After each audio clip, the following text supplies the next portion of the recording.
So that's the title of my talk. It's not strictly true, but I feel that the how of eating is often neglected in our obsession with the what. I came to last year's fantastic conference called Food, the Forgotten Medicine.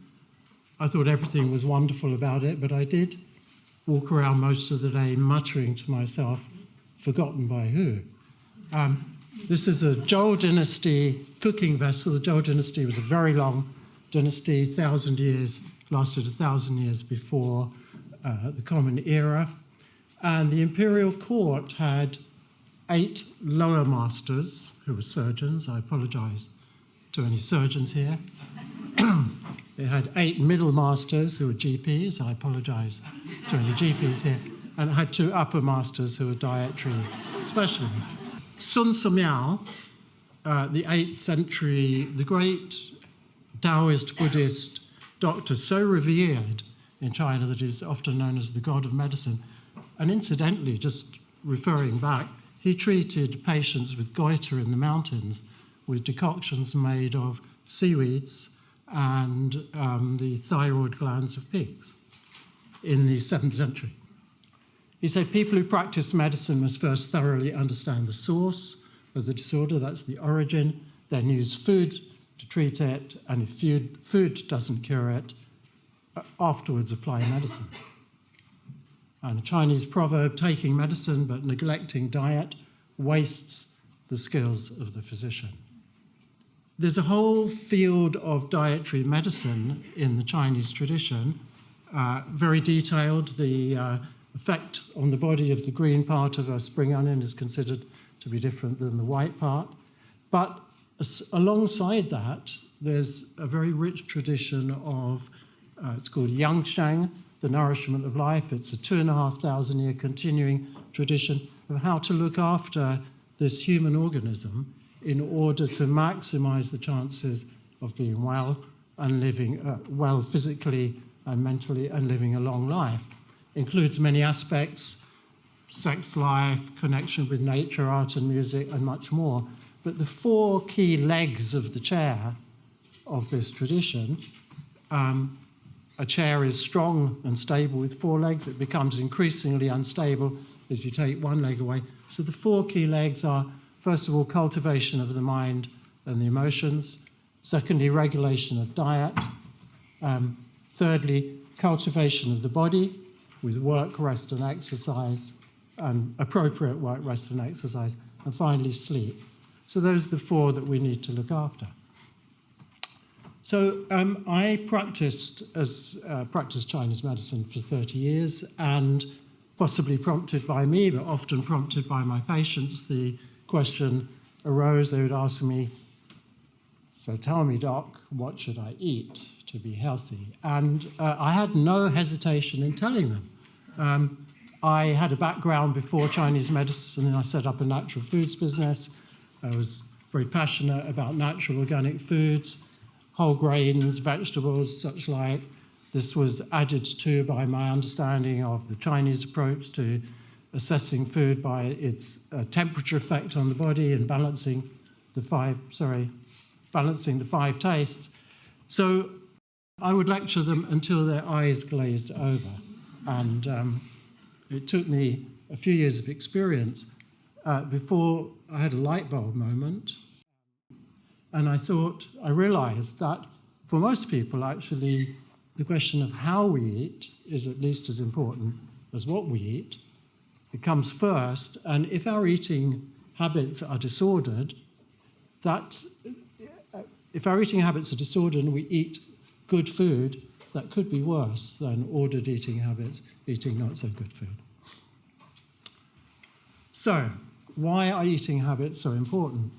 According to the Chinese health tradition, I think this is pretty common sense, many common gastrointestinal diseases are due to disordered eating. And disordered eating habits include overeating, eating when stressed, angry, upset, frustrated, eating too late at night, and a whole batch of other things that are called irregular eating habits.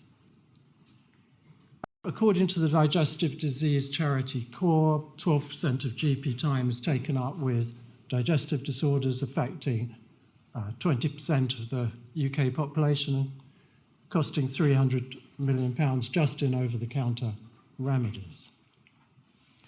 And more broadly, within the Chinese tradition, if the digestive system doesn't function well, that can be the root of actually a much wider range of disorders, exemplified by this Li Dongyuan, who wrote the treatise on the spleen and stomach in the 13th century. The spleen here, incidentally, has got nothing to do with the Western medicine spleen. Spleen and stomach in Chinese medicine is a catch-all term for the digestive system. The Yangsheng, that's the Yangsheng aim, that's the health maintenance aim, wants a digestive system that lasts, that functions well and lasts as long as the rest of the body.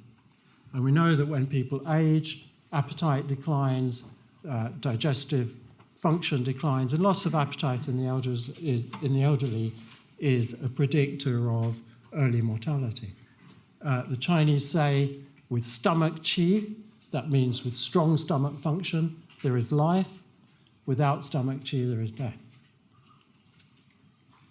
So the question of how to eat includes 4 factors: quantity, timing, regularity, and enjoyment. Okay, I'm just going to say a few words about each. Quantity, well, you've heard already about this. Every Chinese person knows this saying, this proverb: when eating, stop when you're 7/10 full. And Sun Tzu Miao, whom I referred to already, said this, that means eating less, is the special method of lengthening the years and eating for old age. We've heard a lot about calorie restriction. I just came across this chart. This is actually a 1986 study of laboratory mice. You can see that the fully fed mice, which actually means overfed because they had probably 2 or 3 meals a day, which is not normal for a wild animal. When they restricted calories by just 10%, they lived about 5 months longer. When they restricted them by a massive 50%, they lived another 10 months. When they restricted them by 60%, they lived a couple of months more. And you can probably guess what happened when they restricted it beyond 60%. Those mice were the longest known mice in captivity. And there's very strong evidence that reducing calories while maintaining a nutritionally complete diet increases longevity and delays the onset of age-related diseases in most species studied to date. And it also helps the brain, promotes the generation of new brain cells, and improves learning ability and cognitive ability and so on. And this was known in the 8th century famous Yangsheng text: the less we eat, the more open our minds are, and the easier it is to increase our years. So how do we manage this eating less? Well, the first thing we don't do is count calories. I can't think of a more dismal prospect. It's actually quite simple. We just make friends with feeling a bit hungry. Yeah? We eat a meal, we stop when we're 7/10 full, that means we're still a bit hungry. We get up from the table, we could eat more, we carry that hunger through to the next meal, and we repeat the same process. We're not scared of feeling hungry, okay? But there is a problem with that. Well, obviously, a lot of people have a problem with that, but there's a second problem with it, is the Chinese proverb: the more you eat, the less flavor. The less you eat, the more flavor. So when you're hungry, when you're truly hungry, food tastes incredibly good because your body needs it. And a test of true hunger is simple food: a carrot, a piece of bread. I think Michael Dixon, I don't know if he's here, but he... Oh, sorry. Did you include in your blog the pleasures of a lettuce sandwich? Was that you? Yeah. The pleasures of a simple lettuce sandwich. That's when you're really hungry. Yeah? And of course, when you're really hungry and it tastes good, the temptation is to eat more. Timing. Well, We find this through all cultures. There's a Chinese saying, eat a hearty breakfast, a moderate lunch, and a small supper. You may know the Old English saying, breakfast like a king, lunch like a merchant, and sup like a pauper. And then there's the very acerbic Jewish saying, eat your breakfast alone, share your lunch with a friend, and give your supper to your enemy.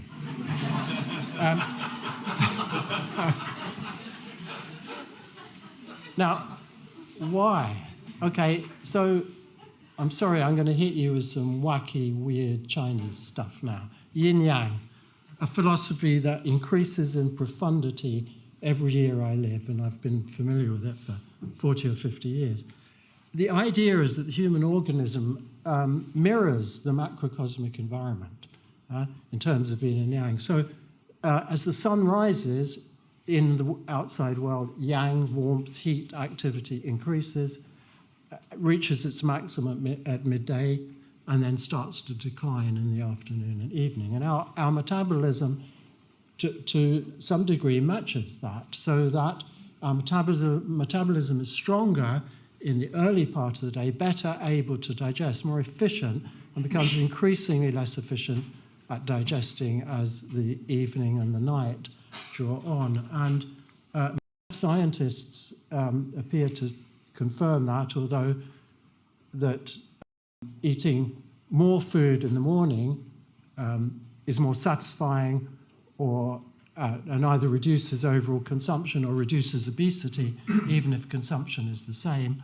Although Tim earlier mentioned possibly some more recent science that does call some of that into question. Here's another really important idea from Chinese medicine, and I just invite you, when you hear these deeply non-scientific ideas, to relate them to your own everyday human experience.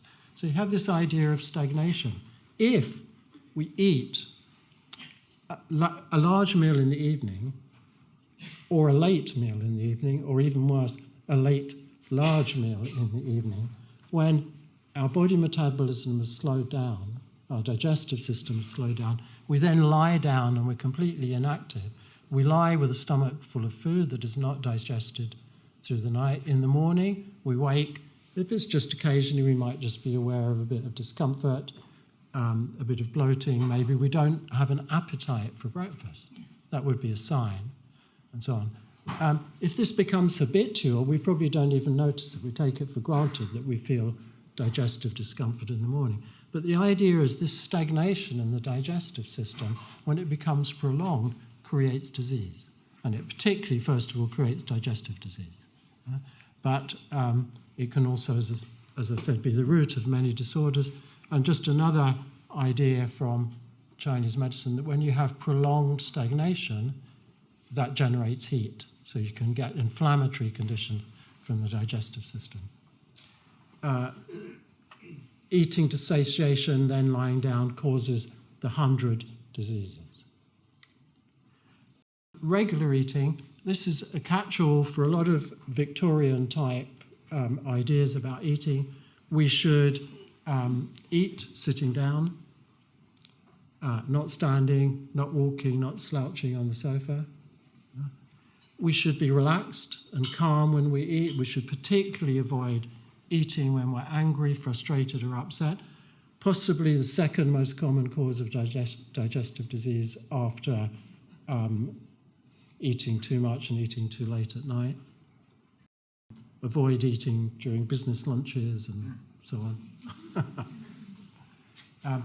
I've often thought that the traditional habit of saying grace before a meal, apart from any spiritual or religious function, was a very practical way of turning the mind away from the busyness of the day and directing it towards being present at a very enjoyable experience, which is eating. Most human beings love eating.